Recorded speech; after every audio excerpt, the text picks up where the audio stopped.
Nous sommes le vendredi 16 août 2023 au collège Andendjoum, comptant de la première journée de la saison 2023.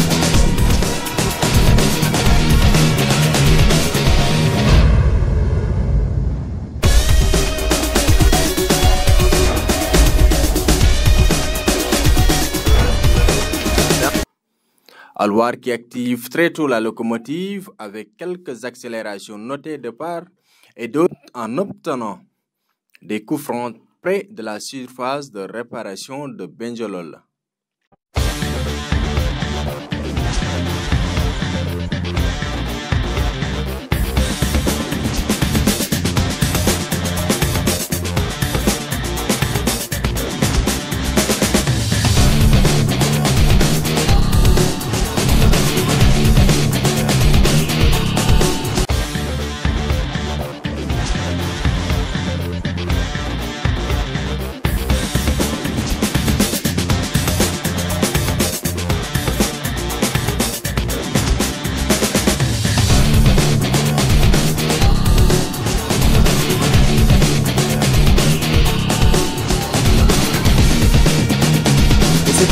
C'est à la 44e minute de jeu que le capitaine Amadou Thiam ouvre le score pour l'ASC Alwar.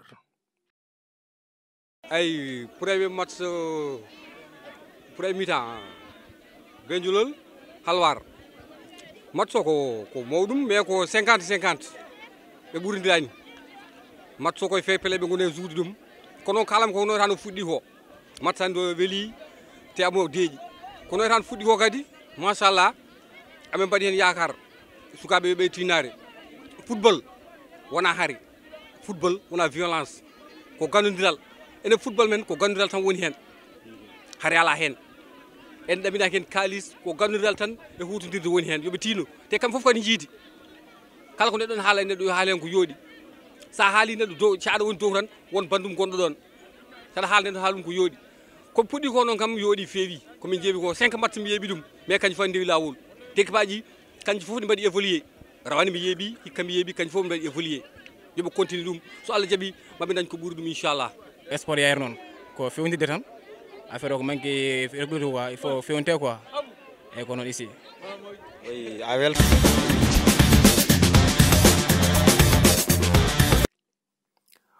Au retour de la seconde période, Benjolol ne se laisse pas faire et égalise à la 55e minute de jeu par Mamadou Sow. But qui a échappé à la vigilance de notre caméraman. Et les deux équipes se quittent sur un score de 1 but partout.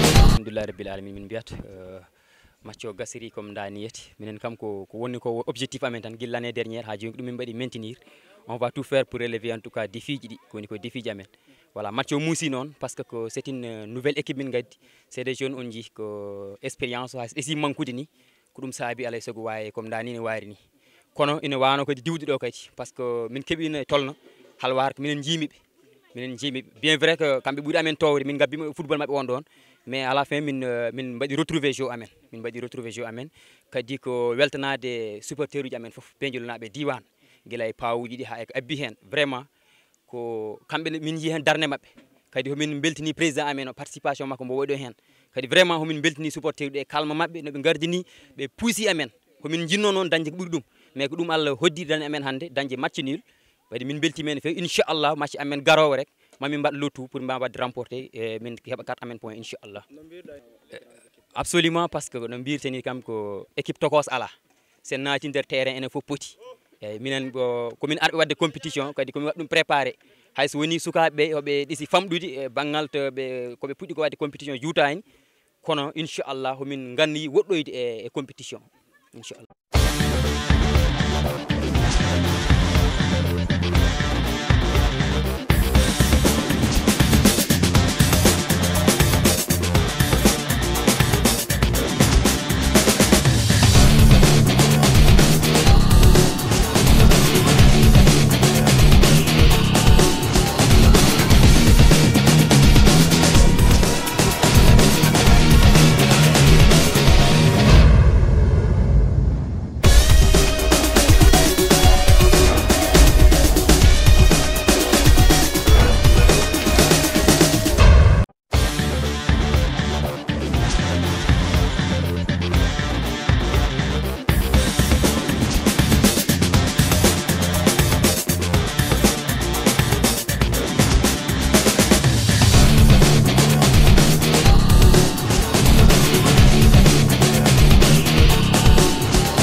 Un match très attendu par les férus du football. L'ASC Yakar qui va à l'assaut de l'ASC Kaural de Njoualo.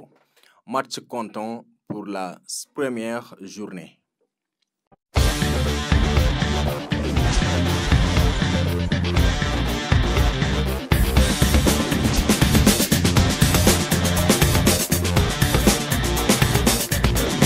Yakar, très entreprenante dès le début du jeu, avec une très bonne combinaison, avec de très bonnes combinaisons, mais aucune équipe ne trouve la faille.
Les deux équipes vont à la pause avec un score de 0 but partout.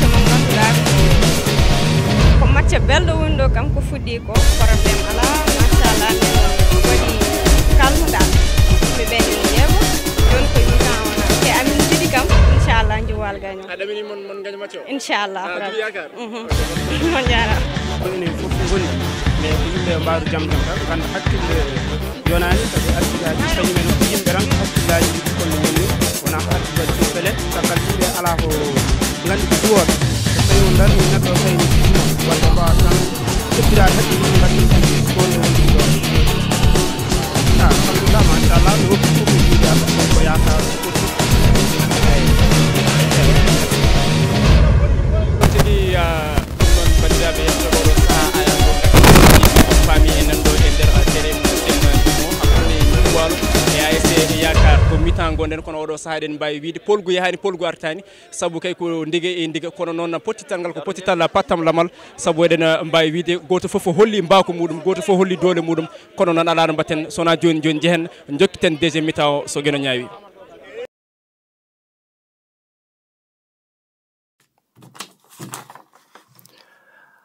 À la seconde période, Kaural met l'accent sur le jeu intérieur, mais face d'elle une formation de Yakar très en place.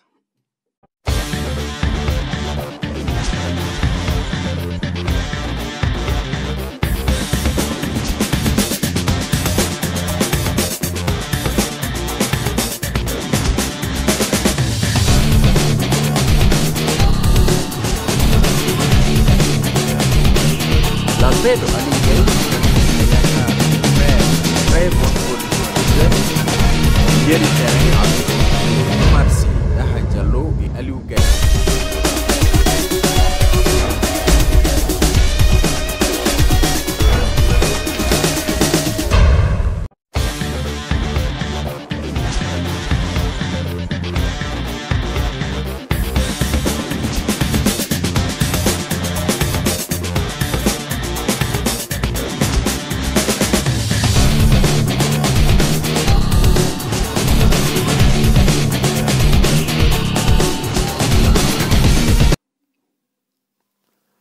Et c'est à la 75e minute de jeu que Oumar Mangara ouvre le score sur un bon retrait de Djouloy en faveur de l'ASC Yakar.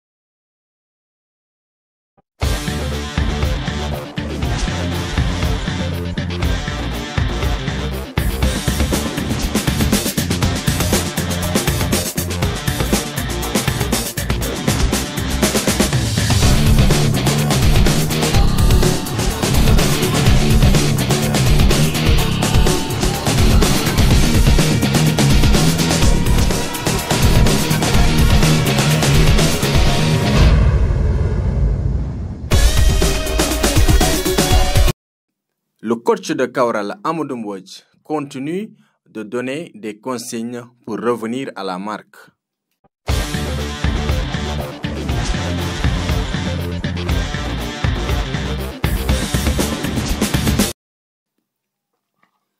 Kaoral réclame un penalty non sifflé par l'arbitre.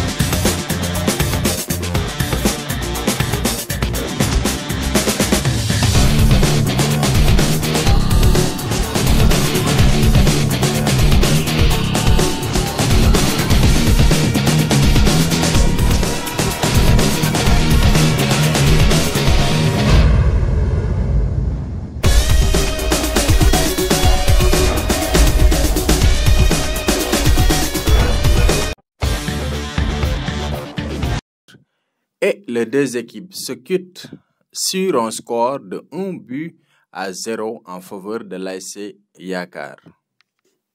mi salmini jubalnaɓe fof suhay mawlo debbo e gorko en mbiɗa ni ɓe sikki match o muusi kadi en finalement kadi min mbaɗi perdre match o mais ko commencement rek hay probléme goto ala hen min garno ko hawde kono Allah kadi waɗiri ni hay joni ko c'est à refaire rek compétition joni fuɗɗi ɗum haydara bonnanta men ça va nous motiver encore de ɓeydude travail o hamin mbawa wadde surmonter obstacle keddiɗi ko ɗum ɗon tan woni ɗon mais ko football kadi ko noon aɗa wawi hawde hande janggo kaweɗa walla mbaɗa marchandise mais Allah hokki amen kadi ko défaite min jabri ɗum Allah yo Allah hokku amen kadi ko woni ko yesso taw ko ɓuural amen ko jour aji machallah wona wonɓe ɗo en heddi woɓɓe ɓe garani en plus compétition ko hande tan kadi ko premier match ne muusi c'est très difficile wona noon tan garɗa tan no cikkiriɗa ni waya noon mais ɗum ɗo ma hokka men leçon janggo e jaam kadi waɗa men motivé hamin mbawa wadde accomplir mission gadduɗa men ɗo adde men ɗo hande ko wona hande tan ni wona marche hande o objectif ko marche aji pulɗi fof ko musat tan donc min ñaguini Allah tan ko wadde hen surmonter obstacle o min daña victoire e marche aji keddiɗi alhamdulillah min dañi victoire mais bon weeɓani dal muusino dal eyyi par ce que sa ƴeewi premier mi-temps c'est équilibré hay deuxième mi-temps bon min dañi goto rek min mbaɗi hen eyyi si ko noon kay coaching gagna kay eyyi par ce que sa ƴeewi nde o naati nde dynamisme milieu terrain o changé no fewi jiiɗano premier mi-temps quoi eyyi est ce que wadde kon wonno préparé pour match o no wayi oɗon gandi so yeehi ha won deuxième mi-temps mbawno addude on élément clé pour waɗa changer la physionomie du match bon non wona ɗum ni sah wonno yaari quoi par ce que kanko ɗiɗo temps fof sellano quoi te o alano ɗo ni ko ɗum tawi quoi hande o ari